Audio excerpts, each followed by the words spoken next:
Rahayu para kadang sami sugeng sonten, selamat sore semua.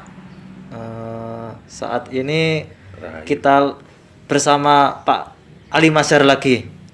Kita ngobrol-ngobrol lagi nggih Pak. Nggih. Kita kembali ke topik seperti biasa, ngobrol-ngobrol tentang Putra Romo dan ajaran-ajaran Romo Semono nggih. Maaf Pak Ali, kita sering dengar kalau kita kumpul-kumpul dengan putra-putra Romo yang sudah mempelajari ajaran Romo Semono itu saya sering dengar jadi putra itu harus ngelakoni lakune putra itu gimana Pak? Apalagi kok mesti ada kalimat lakune putra, apalagi kalau sudah putra itu istilahnya dimijilaken itu udah dimijilne itu gimana itu lakunya gimana? Jadi gini, ada satu ajaran yang paling prinsip dalam rangka kita tuh melaksanakan ajaran Putra Romo Semono menika, yaitu laku manunggal kinantian saro mijil. Jadi para putra lakukan nantian laku manunggal kinantian saro mijil itu para putra itu tugas ini ku gayo kasampurnan. Kata sampurna kan pernah kita terangkan di episode yang dulu. Iya. Jadi laku kinantian saro mijil itu penerapannya adalah laku tanggung bayrogo. Laku manggerogo itu definisinya ada sabar, narimo, tresno welas asih, ketiga lima niku ikhlas. Gitu ya. Ini yang harus diterapkan oleh para putra. Gitu ya. Jadi kalau putra ini nanti melaksanakan ajaran Romo Semono, yang paling urgen adalah laku pangembang rogo itu. Istilahnya kalau zaman sekarang itu topo rame ya, bukan ngelakoni di gunung sana topo sampai bulan-bulan atau apa. Istilahnya kalau sekarang itu malah ngelakoni topo rame, ngelakoni sabar, welas, asih kayak gitu ya. Itu malah sulit sekali ya Pak ya. Sulit. Ya. Jadi sederhana itu. Iya. Jadi laku pengambang rogo itu dalam konteks ajaran Romo Semono yang paling urgen itu yang harus kita laksanakan, yang terus dengan para putra, yaitu laku pengambang rogo itu. Nggih. Itu untuk putra yang sudah mijil atau pokok udah megang kunci atau gimana Pak Ali? Atau semuanya?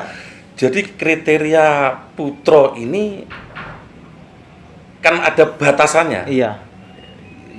Yang jelas sudah membaca pocok gaib, sudah dimintakan asma, ini dengan putra. Secara internal itu sudah dengan putra. Kalau cuma baca istilahnya baca kunci aja gitu. Ya, itu belum, cara istilahnya secara de facto itu sudah, tapi de jure-nya belum. Oh gitu ya. Iya. Benar. Iya. Jadi syariatnya itu belum lengkap gitu. Belum lengkap ya. Iya. Jadi istilahnya yang sulit itu kalau sudah dimijilne itu ya ngelakoni itu ya seperti yang Bapak Ali. Jadi laku pangembang rogo itu adalah bagian dari konteks ajarannya putra itu yang harus dilaksanakan. Iya. Jadi ada yang namanya Sabdo Heru Cokro. Iya. Jadi wujud pengabdian putra dengan ramanya, wujud pengabdian kalau lan gustinya. Lah ini konteksnya yang harus dijabarkan adalah laku pengambang rogo itu. Iya. Sulit ya emangan itu, tapi ya. Kalau kita itu memang melaksanakan sesuai dengan petunjuk bini sepuh dulu, saya rasa enggak. Yang penting kan titik dilakoni Mas. Iya gitu ya. Iya. Terus gini Pak Ali, kita itu kan kalau sudah mijil ya istilahnya kita harus ngelakoni laku pangumbare rogo itu ya. Ya itu. Kalau kita istilahnya nggak lulus ngelakoni itu menurut Pak Ali itu gimana Pak Ali? Istilahnya ada yang putra Romo nyelenteng terus istilahnya nyeleneh dari ajaran, terus istilahnya apa itu bohongin temennya istilahnya, maaf ya itu gimana Pak Ali kalau Ya itu laku Putra sendiri Mas. iya Yang jelas laku Pengambing Rogo itu dalam konteks untuk menipiskan keangkara-murkaan pribadi ini. Iya. Jadi kalau sudah orang itu sabar narimo Tresna Welas Asih, terakhir itu ikhlas, iya ngasih apapun itu sudah iya mau nggak ada harapan iya. untuk Terus mau berbuat sesuatu yang buruk itu istilahnya bisa ngempet gitu ya. bisa digandoli Iya. dengan ajaran ini gitu loh. Yang penting ajaran Romo itu yang penting titik dilakoni gitu. Iya. Nggih. Selain itu ya itu jadi putra itu nggak boleh istilahnya kita jadi menjelekkan ajaran kita gitu ya Pak Ali ya. Ya enggak boleh. Jadi gini Mas, jadi tugasnya Putra dengan ajarannya Romo itu kan wulang wuruk itu yang jelas satu nyebar nih wulang wuruk, Iya. kedua memurnikan wulang wuruk. Iya. Itu kuncinya itu. Wulang wuruk Romo Semono ya titik dilakoni, yang penting tidak melanggar walarane ajaran Romo Semono itu sudah dipangestoni oleh Romo. Berarti yang salah itu bukan semua itu yang salah kan bukan ajarannya, tapi kan individunya kalau Iya. Jadi sampai gini, ajaran Romo itu sederhananya memang kita itu konteksnya itu Tresna Welas Asih. iya. Jadi kalau kita bicara Tresna Welas Asih di dalam ajaran Jawa, dalam konteks berbangsa dan bernegara ini, ngomong nasionalisme itu udah ada di dunia ini. Misalnya konflik, Iya. mengalami perbedaan pendapat itu udah ada. Nggak ada. Jadi yang jelas dalam konteks Jawa itu kan memayu hayuning buwono, Iya benar. menghormati satu sama lain. Iya. Dan ini sebelum para pendiri bangsa itu Romo Semono sudah menegaskan ajaran memayu hayuning buwono. Iya. Jadi menghargai perbedaan dalam konteks berbangsa dan negara Iya, ini. Ini benar. sebenarnya ajaran budi pekerti yang luar biasa yang harus kita lakukan saat ini. Kalau memang para pemimpin sampai rakyat sudah melaksanakan memayu hayuning buwono, saya rasa kemakmuran itu bisa berjalan di tanah Jawa, khususnya di bumi Indonesia. Indonesia ya. Istilahnya tentrem semua ya. Iya, tentrem itu laku tentrem udah. Iya.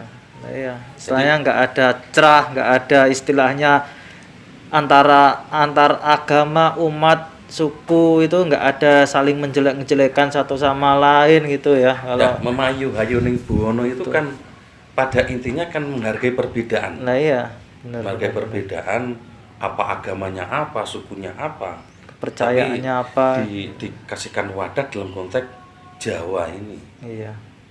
Nah, dalam konteks berbangsa ini sebenarnya memayu hayuning buwono dalam konteks kesehari-hari dalam Pancasila dan Dharma ini sebenarnya kalau kita amati kita harus bangga. Sebenarnya ini penerapan ajaran Romo Semono sebenarnya Pancasila itu. Iya, benar. Ketuhanan yang Maha Esa, kemanusiaan yang adil dan beradab, persatuan Indonesia, kerakyatan yang dipimpin oleh hikmat kebijaksanaan dalam permusuhan perwakilan, keadilan sosial. Dan keadilan sosial kan sebenarnya apa? Dalam konteks Tresna Welas Asih itu. Oh gitu ya. Iya, kita harus adil ke semua sesama ya. Iya, kita harus adil. Harus adil itu ratu adil sebenarnya yang ada di diri kita sendiri. Nggak usah kita mencari besok adanya ratu adil akan tiba di tanah Jawa, enggak usah.